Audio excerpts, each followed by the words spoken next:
justice toujours, l'intégralité de la vidéo des événements du 28 septembre 2009 a été visionnée ce mercredi lors de l'audience qui se tient au tribunal criminel de Dixine délocalisé à Kaloum.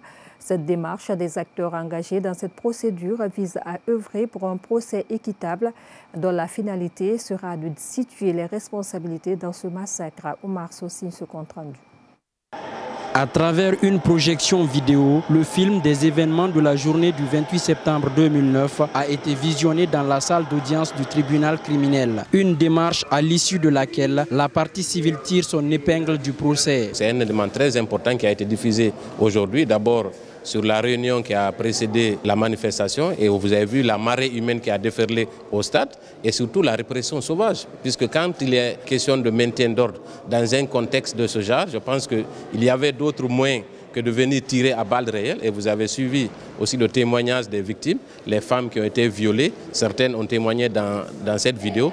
Je pense que c'est un moment très important et surtout émouvant dans ce procès, qui certainement va emporter la conviction du tribunal, parce que des images sont très poignantes et surtout importantes pour la suite du procès. Parce que nous pensons qu'à travers ces images, le tribunal pourra se faire une conviction surtout sur la responsabilité des autorités à l'époque pour le massacre du 28 septembre. Ces pièces à conviction qui ont été projetées sur les différents écrans durant des heures révèlent l'atmosphère qui a prévalu avant, pendant et après ce massacre. La diffusion de cet élément audiovisuel ne laisse pas indifférent l'un des avocats de la défense. Vous avez entendu des manifestants scander des noms contre le capitaine Moussa Dadis Camara. Est-ce que cela veut dire qu'il est responsable de ce qui s'est passé là-bas? Nous sommes en matière criminelle, ce sont les preuves qui parlent. On ne peut pas vous dire que sur une de ces vidéos, on a vu le capitaine donner des ordres ou des moyens à X ou Y. C'est trop facile de venir dire ici que c'est le capitaine qui est responsable parce que les victimes au stade ont scandé son nom,